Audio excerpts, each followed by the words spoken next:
de estrenar en Madrid la función El Cartógrafo, una dificilísima recreación de la vida en el gueto de Varsovia. Solo 2 actores como ellos podían guiarnos con su particular mapa. Un fuerte aplauso para Blanca Portillo y José Luis García Pérez.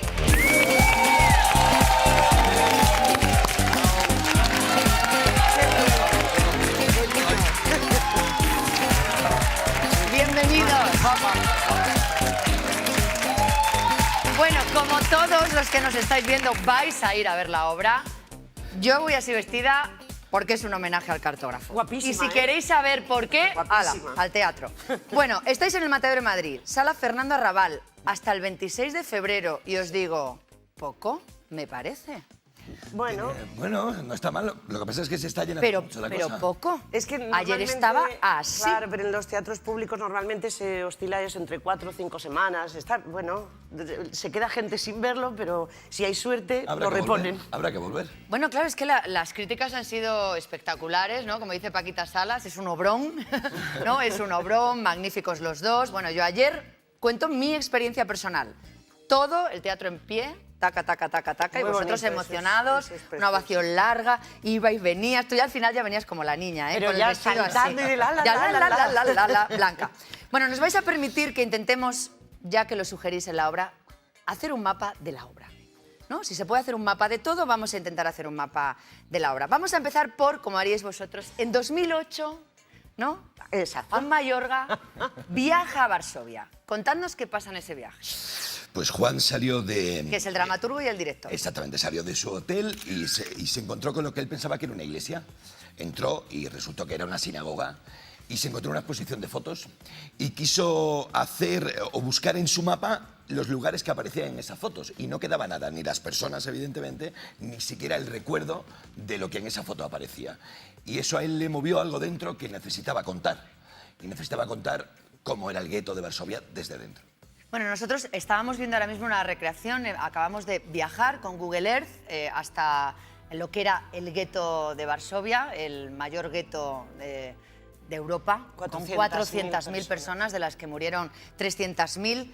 Tú también viajaste, ¿verdad? Blanca, Sí. has estado allí. Primero, Sí. ¿por qué decides ir y qué es lo que encuentras? Primero decido ir porque conocía la historia de ese viaje de Juan y yo quise hacer el recorrido que había hecho el autor y director con el que iba a trabajar.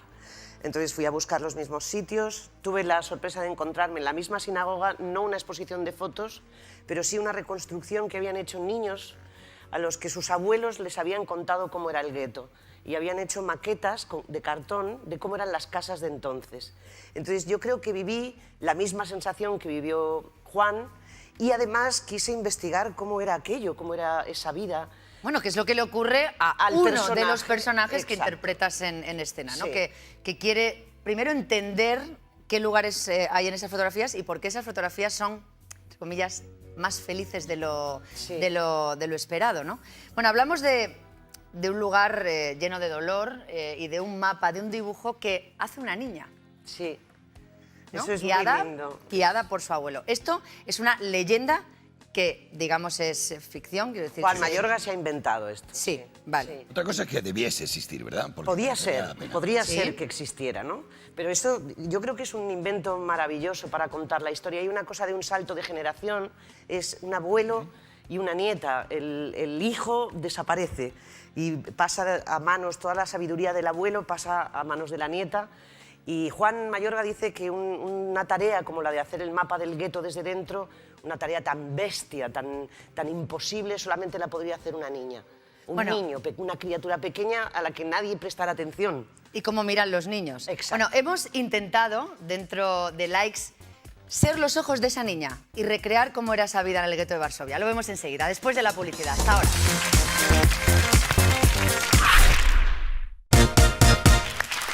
Hoy en Movistar Estrenos, Harold and Lillian, una historia de amor en Hollywood. Un documental que cuenta la vida de los diseñadores de producción Harold y Lillian Michelson, una de las parejas de creativos más interesantes de Hollywood. Bueno, estábamos en Google Earth, situados en el gueto de Varsovia, en 1940. Durante 3 años, un campo de tránsito hacia otro campo de exterminio del que también se habla en el cartógrafo, hacia Treblinka, ¿no? Era el 30% de la población de Varsovia metida en el 2,4% de lo que ocupaba la ciudad. Y solo vosotros 2, ¿con cuántos personajes? 12. 12, 9. Tú haces 9. Y yo hago 3, uno de ellos en varias edades diferentes. Eso es.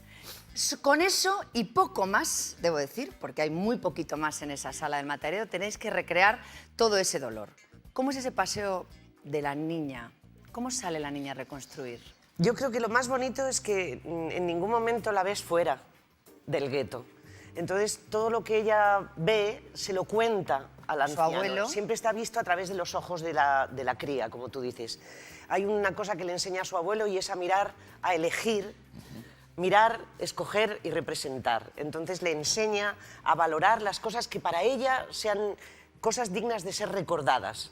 Entonces la niña empieza a elegir desde gente a la que quiere y que desaparece, niños que nacen, bodas que se celebran, trenes que vienen a llevarse a la gente, pero todo está visto a través de los ojos de esa niña. En eso su abuelo le dice, yo en eso no te puedo ayudar a elegir, tienes que elegir tú qué es lo que quieres que sea recordado.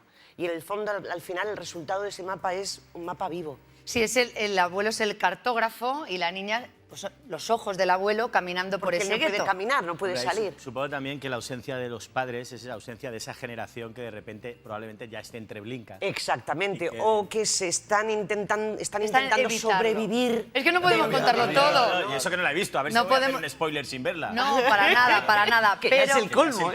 Pero lo más, digamos, escalofriante, hay muchos momentos escalofriantes viendo la obra, pero uno de ellos es cómo la niña regresa y mucho de lo que ve no lo cuenta. Sí. Nosotros hemos buscado imágenes inéditas, que algunas de ellas las hicieron soldados alemanes, ¿no? Que La como mayor pasa en el parte. pianista, la mayor parte, de cómo eran o qué podría haber visto ella en esos paseos por el gueto de Varsovia. Realmente lo que ocurrió allí ha inspirado a otros muchos artistas, ¿no?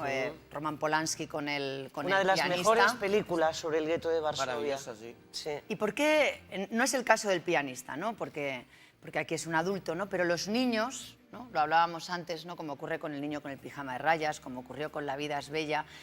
¿Por qué nos es más fácil, a todos como público, enfrentarnos a esta realidad de la mano de un niño, José Luis? Yo tengo la sensación, quizás, de que la inocencia o la mirada libre de un niño guía la nuestra de una manera mucho más efectiva, ¿no? Nosotros nos es mucho más fácil esquivar las cosas, pero cuando te la cuenta un niño estaba directamente al corazón, ¿no? Nos resulta mucho más fácil hablar en tercera persona. Europa, o los nazis, o los judíos, o el Mediterráneo ahora, ¿no? En cambio, cuando es un niño el que te es portador de ese mensaje, se te llega dentro. Y creo que esa es la razón. ¿Lo habéis pasado mal preparándola? Bueno, este es un programa Porque- tan divertido porque y ya- tan maravilloso que Sí, da palo hablar de estas no, cosas, ¿no? más que mal. Es un Sí, sí proceso, pasa mal. es que es un proceso el de Claro. la obra que, madre mía, o sea, hay momentos que dices, Se ¿cómo pasa lo muy aguantan? mal. ¿Qué tal se ha Aparte- portado Juan? Muy bien. Él es Juan, súper fantástico. generoso y súper cuidadoso, pero bueno, sí que hemos hecho un trabajo de investigación. Yo ya te digo que me fui allí a Varsovia, luego hemos visto muchísimo material, hemos estado viendo declaraciones de gente que lo vivió, que lo pasó. Cuando te metes ahí adentro es tan doloroso que es imposible de creer que eso sucediera. No se puede creer que el ser humano permitiera que sucediera una cosa así. Hay un momento en la función en que el anciano dice, si el muro del gueto tenía de altura 2 hombres. como 2 hombres, los que vivían al otro lado, en el segundo piso, estaban viendo lo que estaba sucediendo dentro. ¿Cómo no hicieron nada? ¿Cómo Europa no hizo nada? ¿Cómo no hicimos nada?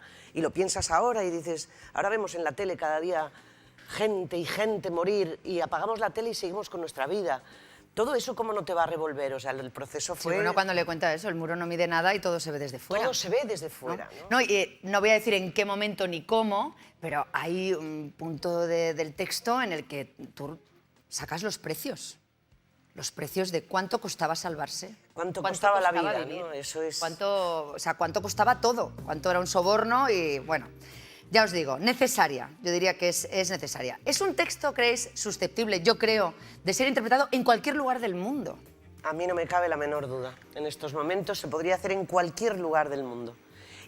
Porque en el fondo la historia del gueto es una buena excusa para hablar de cosas mucho más importantes y que nos atañen a todos, al mundo de hoy y al futuro que nos espera, a qué legado le vamos a dejar a las próximas generaciones.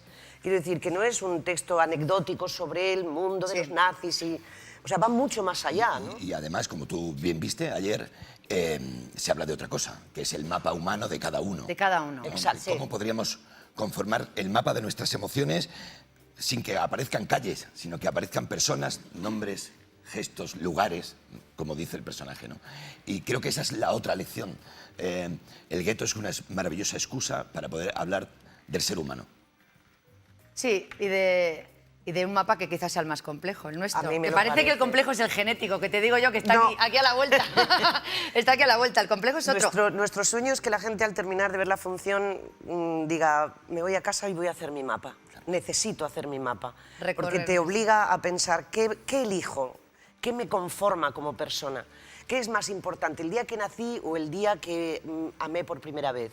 ¿Qué es más importante, mi madre o aquella profesora que me dijo que vayas eligiendo cuáles son las cosas importantes de tu vida, la que te han construido? Y sobre ¿no? todo que lo elijas tú antes de que otros te hagan el mapa y elijan Claro. por ti. Porque Hoy corremos en ese día ya riesgo. hay un mapa de Sí, si te señor. gusta esto, Eres te gustará esto, esto, exacto. si consumes esto, entonces probablemente hay que hacer Bueno, el mapa del comportamiento, ¿no? Que hoy estábamos mirando los mapas cómo han cambiado y teníamos el mapa de cuáles son las zonas más visitadas en Internet, con Google, con Facebook, y al final estos son los mapas actuales muchísimo menos románticos que los que vemos ¿Dónde en va a parar? el cartógrafo.